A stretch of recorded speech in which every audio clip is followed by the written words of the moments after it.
Some pitchers can hit, some can't. But when they do, it's a thing of beauty. Check out some of the top moments of pitchers on offense and see for yourself today on Rounders, A History of Baseball in America.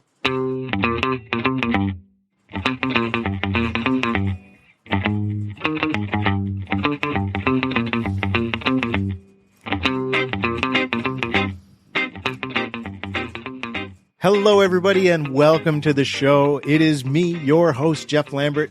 Oh, folks, you should see me right now. I've got a huge smile on my face. I'm so excited to be back in front of the microphone. It has been a bit, but I am glad to be back with you. It is August. We are starting things off on the right foot, and I am excited about the list of episodes that we have upcoming for the month. If you want to find out what those are, make sure to follow this show on social media. We're on Facebook. We're on Instagram. We're on Twitter at Rounders Podcast, one word, and you can see what's on the docket for topics as we move into the fall. But boy, I just want to say I missed you. It's great to be back, and I am excited for the future. I just wanted to run a couple things by you before we get into today's episode about pitchers on offense. There are going to be some episodes that I'm going to be doing some shorter form content called This Week in Baseball. We had worked on this as a premium option, but considering the state, that we find ourselves in with the economy and everything, it's something I'm going to be releasing by email on a weekly basis for free for the time being for you to enjoy. So if you'd be interested in receiving a weekly email with a shorter podcast episode about some of the top stories in baseball from week to week related to history, but also to current events, you can do that by just signing up for the email subscriber list. I have a link in the show notes. If you want to support the show financially, continue to do so, and maybe not on a monthly basis. Like I said, considering how we find ourselves right now and, tough times economically, you can leave me a one-time good game tip if you want to send me something on, PayPal or Venmo or Cash App. Every amount you send me allows me to spend some more time on the show and be able to reinvest in being able to pay my assistant cast to be able to upgrade the equipment, to be able to keep the show going strong. That way we don't have any, major gaps. That's a big thing that I want to work on to make sure you're getting a steady stream of content. So you can choose to leave me a good game tip if you want. And of course, I love hearing back from you. So please, message me on social, send me an email, rounderspodcast@gmail.com. If you have questions, we're going to be resuming the monthly mailbags. So, if there's something about history you want me to dive into specifically, just send me a message. You can also leave me a voicemail if you want to be featured on the show. There's a link in the show notes for that. And you can have your voice featured on asking your question, and I'll do my best to answer it. So that's the rundown, folks. I'm giving you some different ways to be able to connect with me, and we're just going to get things going again. And like I said, I'm excited to be back and talking baseball. So for today, we have a great topic we're going to be covering. We're going to be talking about the greatest moments of pitchers at the plate. And boy, we have some great ones for you. So let's go ahead and jump right into it.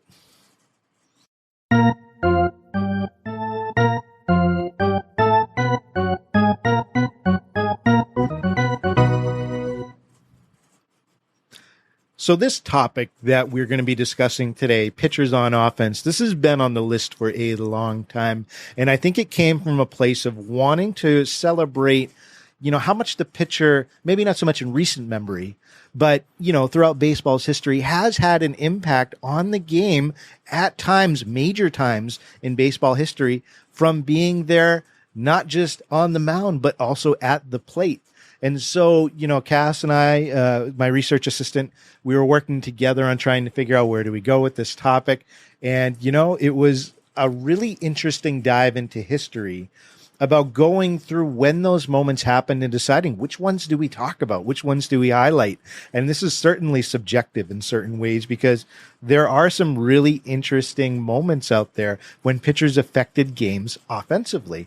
And so we have a top 5 list, I guess you could say, that I'm going to present to you today. But before we get into those top 5 moments of pitchers at the plate, I do want to jump into just a background of pitchers in a hitting situation. And we have this attitude, I think, a modern attitude toward pitchers as oftentimes being looked at as one of the lesser athletic positions that ball players can hold.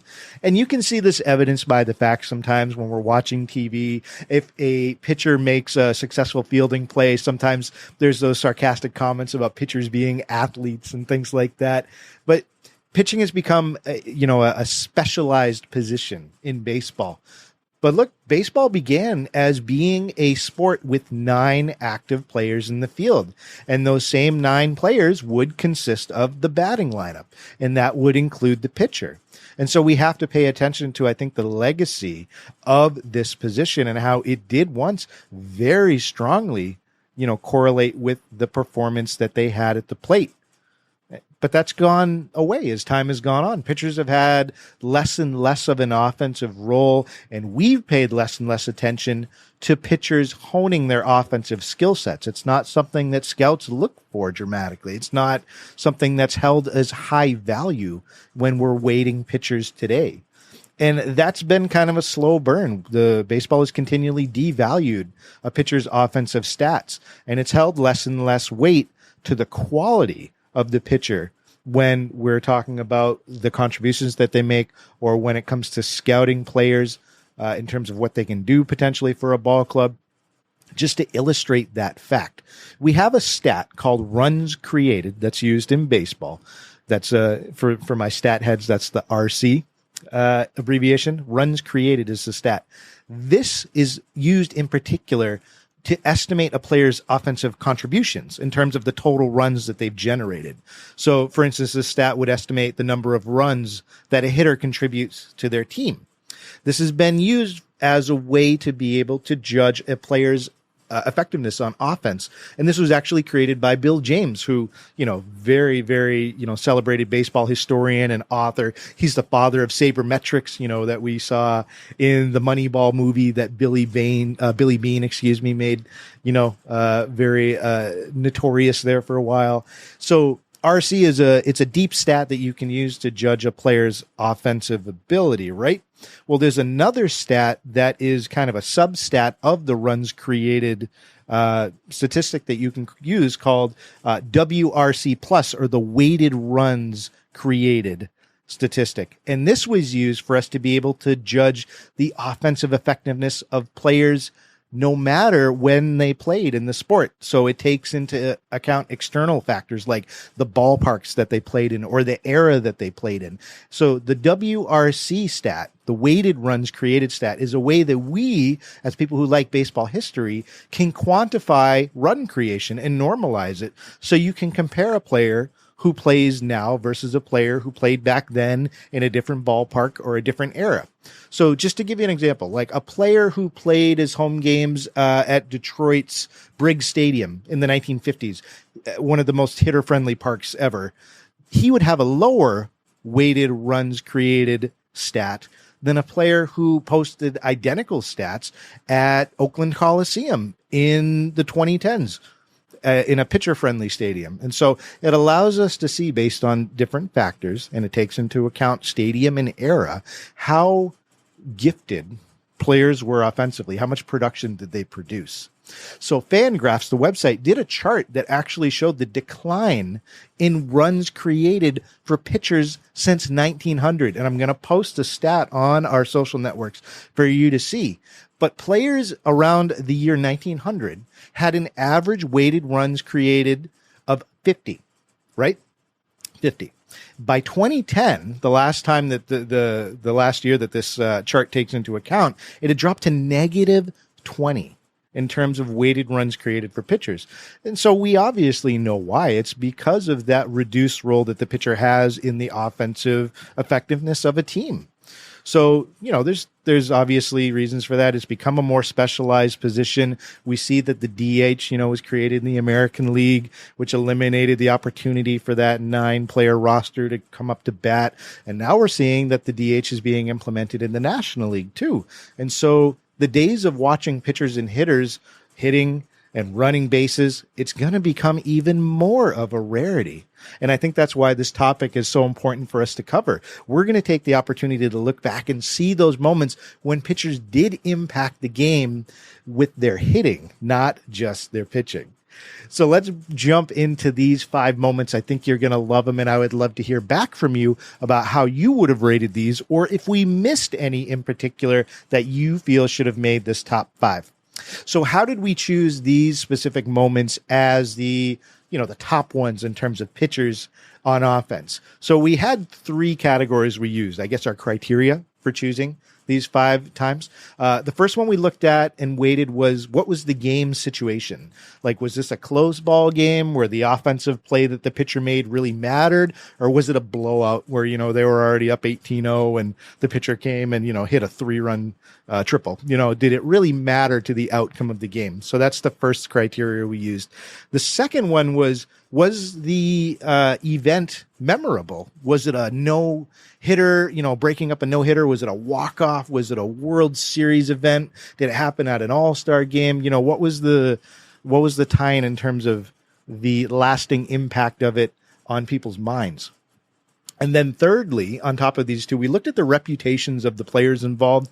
And by reputation, I'm talking more about what was their background. So were they a rookie, an unproven rookie no one had ever heard of? Was it this end of bench veteran who was on his last legs that made this amazing offensive play?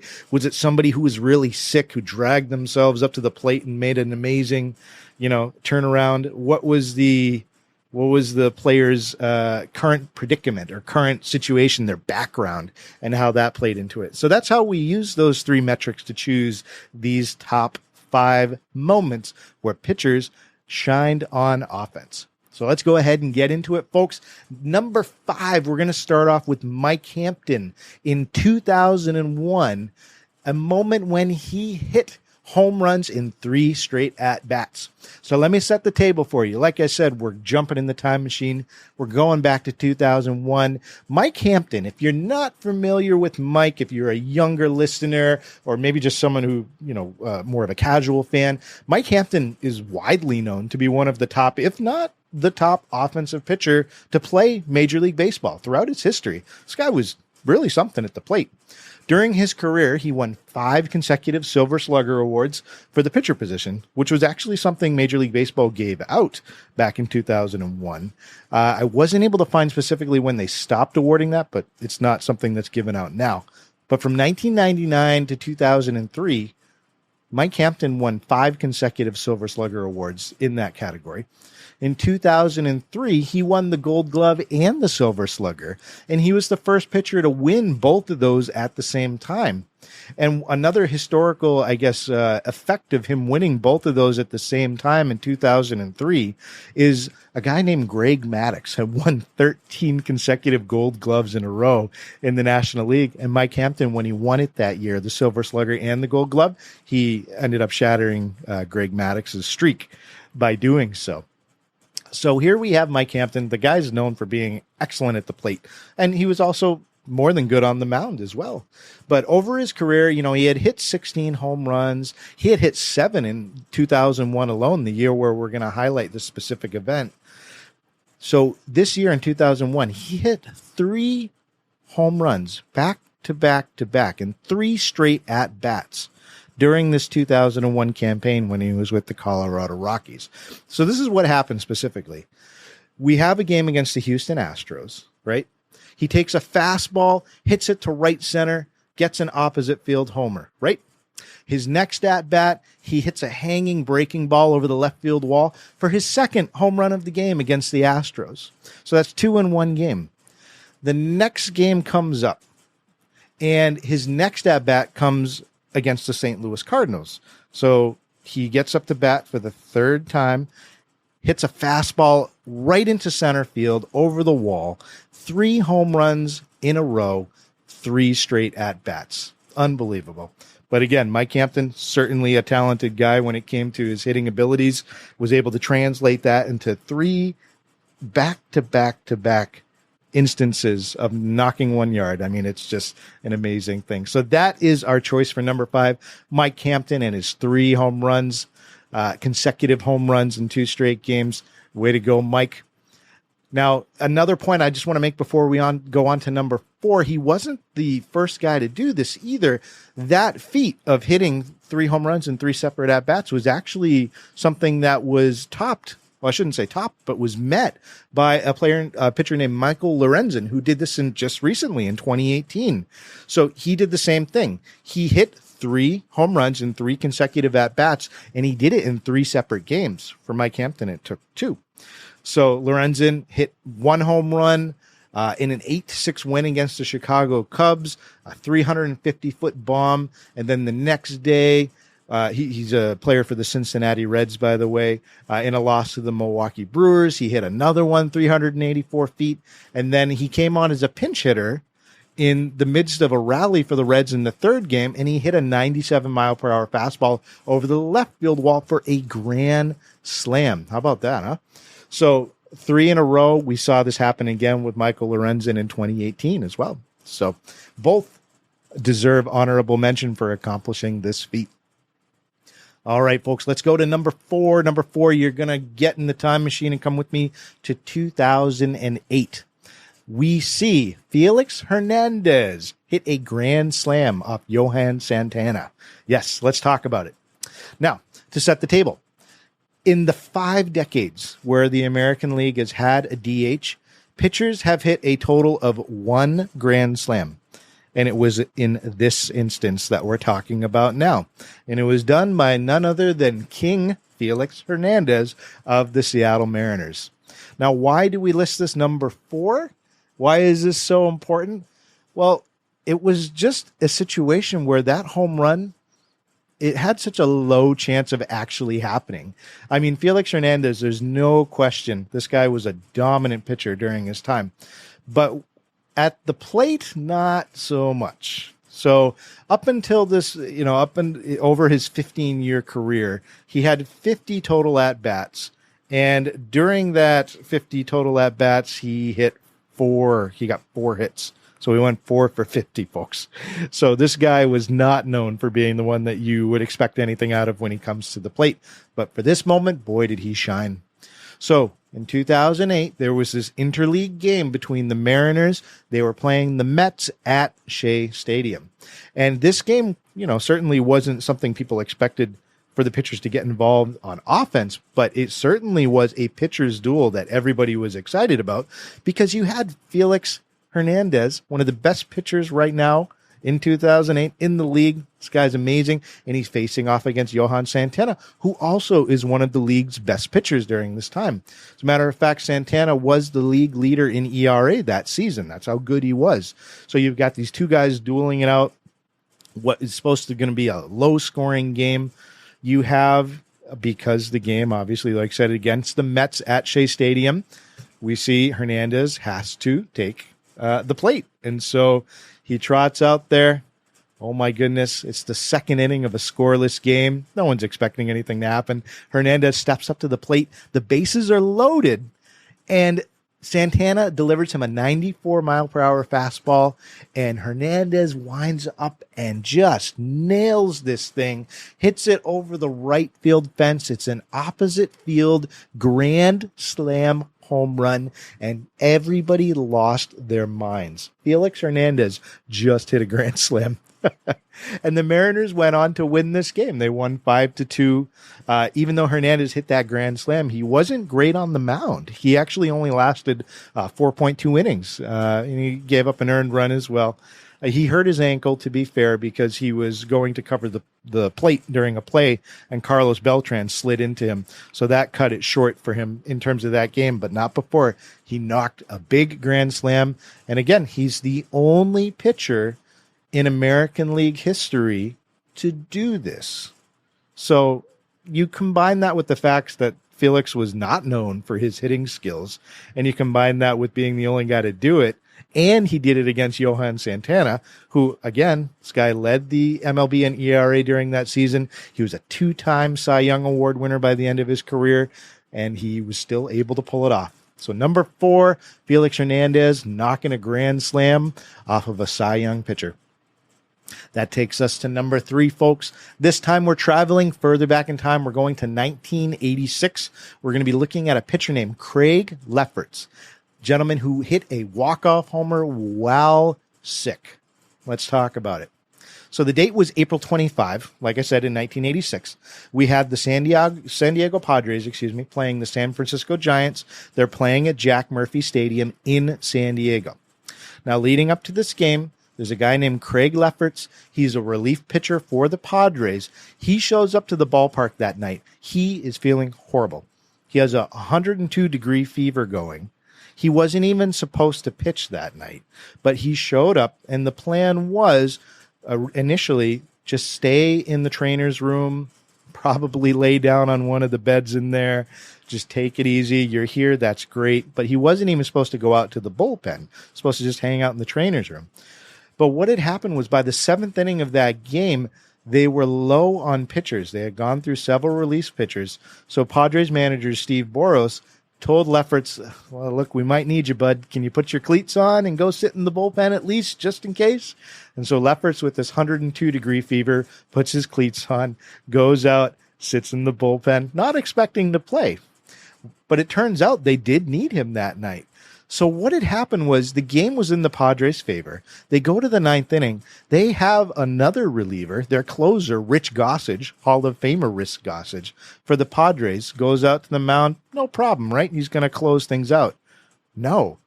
Gossage gives up a 2-run lead in the 9th, and the game is tied. So the game goes into the 11th inning. And the Padres have no choice but to put Lefferts in the game to pitch. So in the 11th inning, Lefferts goes in. He does well. He pitches a scoreless inning in the 11th. But then in the top of the 12th, he gives up a run. Oh, no. Now, remember, the game's at home for the Padres, so they've got the bottom to be able to even this out. So the Padres come up to bat. They decide to keep Lefferts in the game to hit. So Lefferts, with 102-degree fever, had given up a run last inning, probably feeling horrible, has to go to the plate and try and help his team win this game. And on top of that, he has to do it against the Giants' ace closer, who's now in the game, a gentleman known by the name of Greg Minton, Moonman Greg Minton. And Minton was a heck of a pitcher during the 1980s. He pitched 16 years. That's how long his career was. From 1979 to 1982, he pitched 269 consecutive innings without giving up a home run. And on top of that, he was an all-star. So this guy, and he's also I should have mentioned as well, he's a Walk of Fame inductee for the Giants if you were to visit the stadium. So beloved figure in Giants history. He's the guy that's on the mound, and Lefferts has to go up there with a fever and try and generate some offense. So here's what happens. The pressure's a little bit off him. The first hitter of the inning for the Padres, Greg Nettles, he ties the game with a solo home run. So that means the game's tied up again, and Lefferts comes to the plate.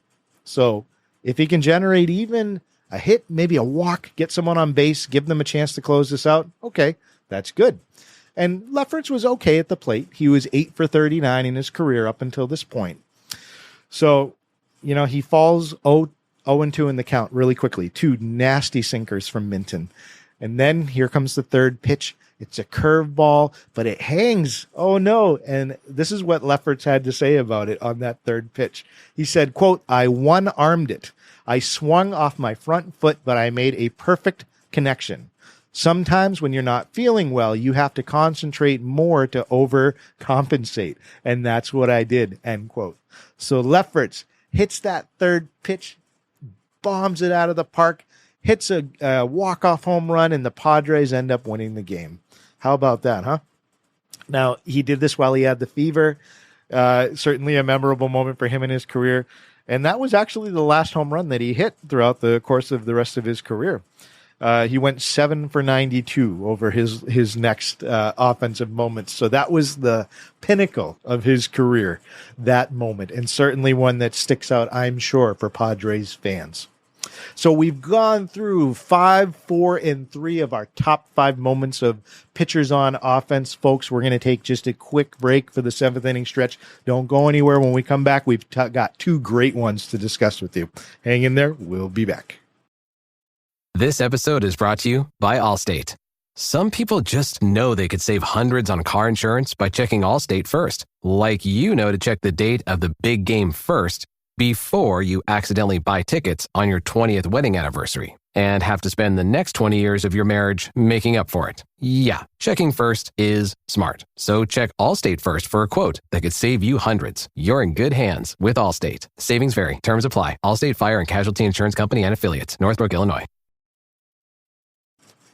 Hey, everybody, and welcome back to the show. Thanks for sticking with us.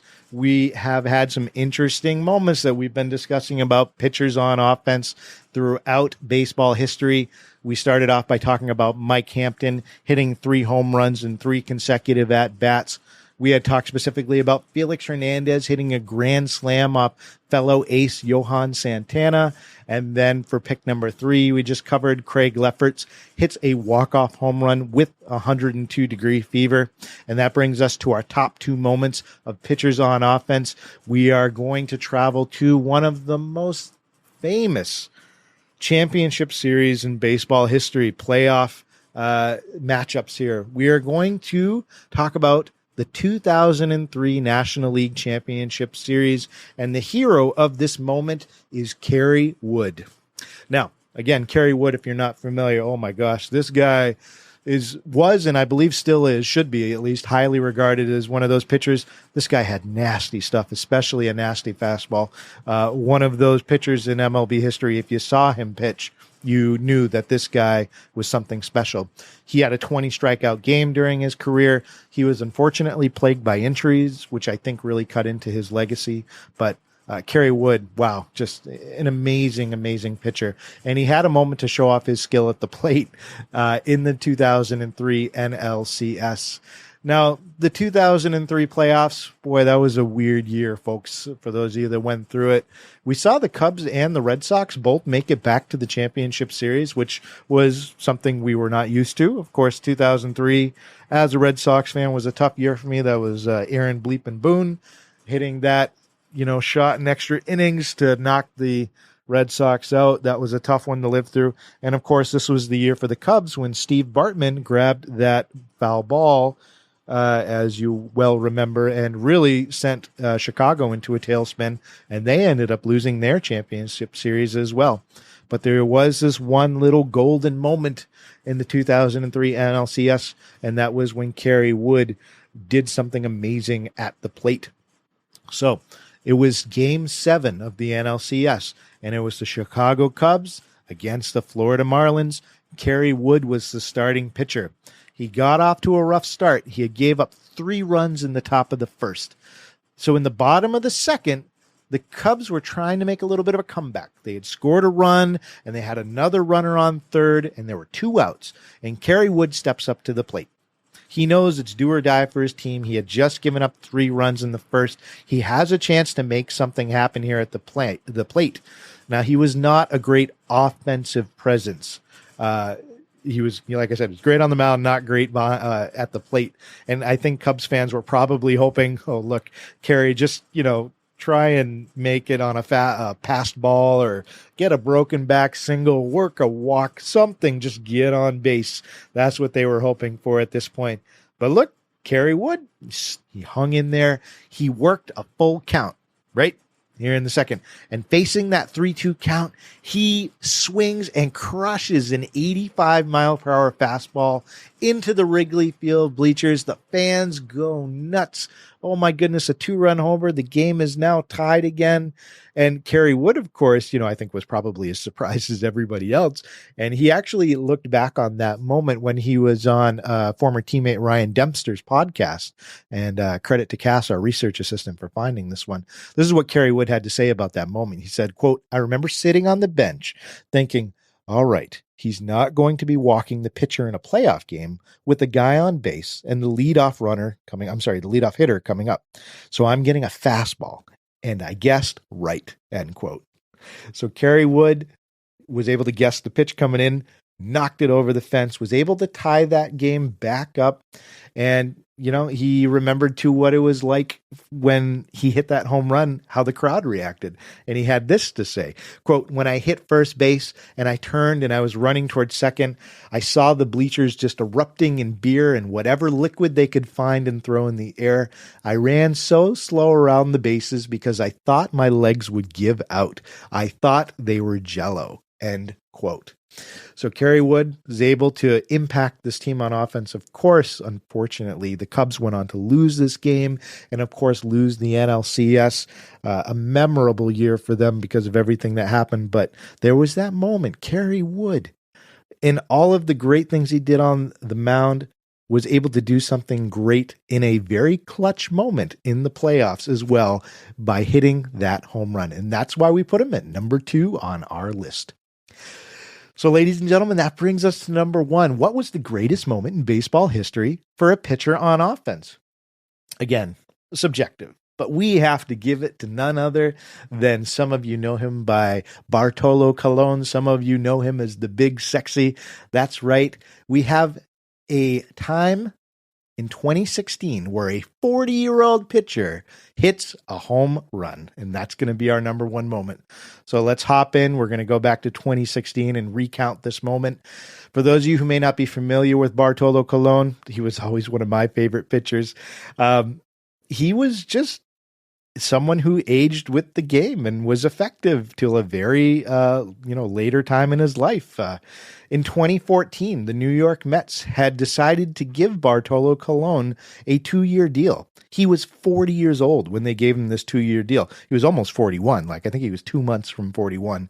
So he got a 2-year, $20 million deal. Now, Colon, this guy was amazing in his prime. He was a Cy Young winner, but that was also 10 years before this, and he had elbow surgery since, but he gets this 2-year deal.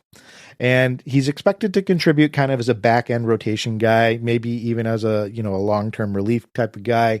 But he gets this contract in 2014, and it was covered by the media because, wow, a 40-year-old just got this large of a contract.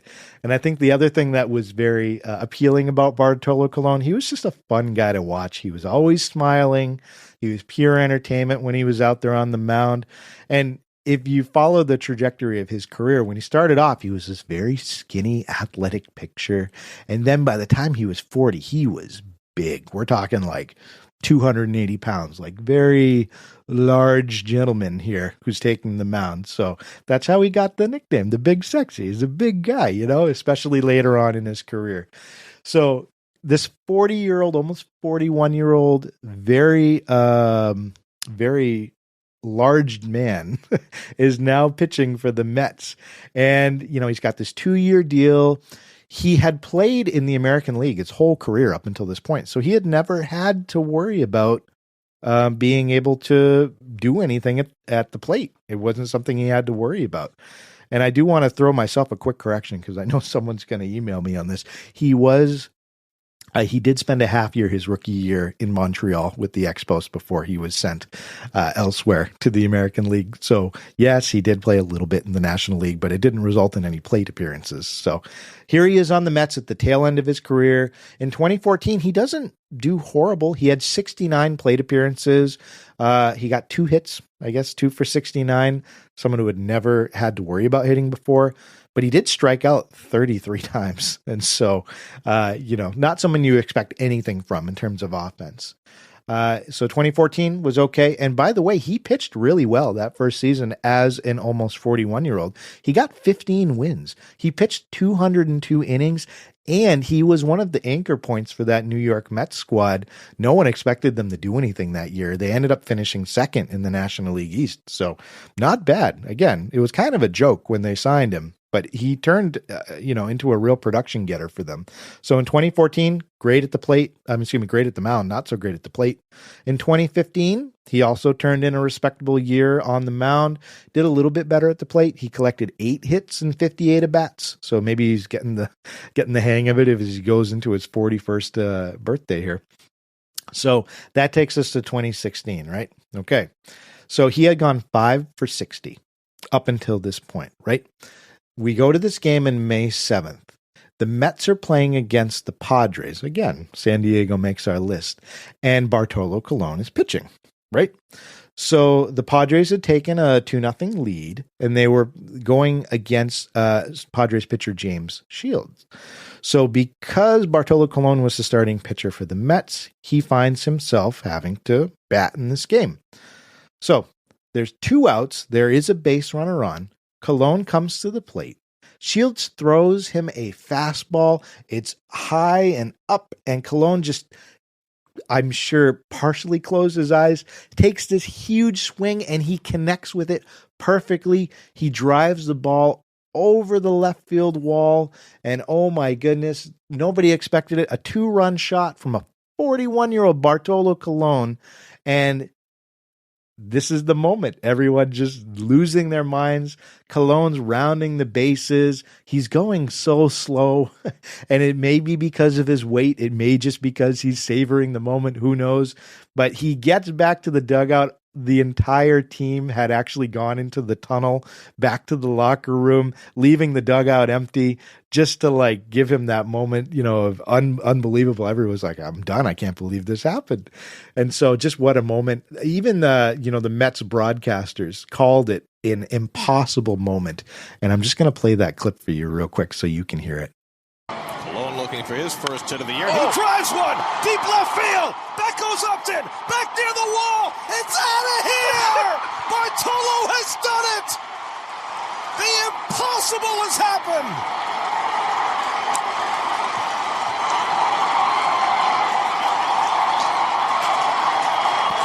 The team vacates the dugout as Bartolo takes the long trot. His first career home run. And there will be nobody in the dugout to greet him. This is one of the great moments in the history of baseball. Bartolo Colon has gone deep. I want to say that was one of the longest home run trots I've ever seen, but I think that's how fast he runs. And now they'll flood up the tunnel and give him his just due. His 226th career at bat. You knew if he ever made contact in just the right way, he was strong enough to do it. And now Bartolo has brought down the house. Yeah, just imagine being there to see this. It must have been something. And then they interviewed Colon after the game, and he said, quote, "I knew I had just hit a home run because the bat didn't vibrate," end quote. And so, oh my goodness, huh? This is probably a top moment, at least in terms of seeing a pitcher do something completely unexpected. And of course, New York Mets fans, you don't have a lot to cheer about these past, 5 to 10 years, but this is certainly something to also keep as a warm moment in celebrating what occurred. But Bartolo Colon takes our number 1 spot for greatest moments in offensive history for pitchers. And boy, there's a lot of honorable mentions that we didn't get to talk about that, you could certainly throw into this list. You had Madison Bumgarner, who hit 2 home runs in one game on opening day in 2017. You had Carlos Zambrano and all of his career hitting highlights. You've got Koo Dae-sung and the base running that he did in his jacket. Noah Syndergaard, he won 2 games in 2016 with his bat and his pitching. I mean, just superb performance there. In 1971, you had Rick Wise. He threw a no-hitter, but he hit 2 home runs at the same time. Matt Cain also was a guy who threw a perfect game in 2012, but he also got an RBI single. There were other moments that we certainly could have, thrown into this list. But from our standpoint, these were the top 5 moments of pitchers on offense. So I would love to hear from you about this list, how you felt about the ranking. If there was one that we missed, it would be a great conversation to us to continue on social. And that's where we have it, folks. The pitcher has impacted games on offense several times throughout baseball history. It's important for us to look back on those moments and celebrate them. And that was the goal here today. So, ladies and gentlemen, thank you so much for listening and watching. Again, if you'd like to leave me a good game tip on PayPal, Venmo, Cash App, whatever it is, every little bit helps. That's down in the show notes. Remember, if you want, submit me a question for the monthly mailbag episode. I'm more than happy to answer your questions. You can message me on social. You can send me an email at rounderspodcast@gmail.com. You can leave me a voicemail, which is also a link in the show notes. And I just want to thank you. You are supporting independent sports media, which is what this is. And we want to make sure that we're delivering you something that is responsive to what you want to hear, something that really gets into the details because we love the sport and not just because we're out of touch and we're trying to make something up as we go, like some other sports monopolies I won't mention. But folks, thank you so much for joining me today. And remember, there are only 2 seasons, winter and baseball.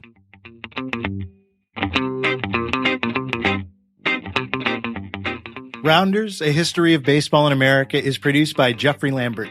Our research assistant is Cass Silver. A special thanks to our starting 9 supporters, Nathan Halverson and Jack Wilson.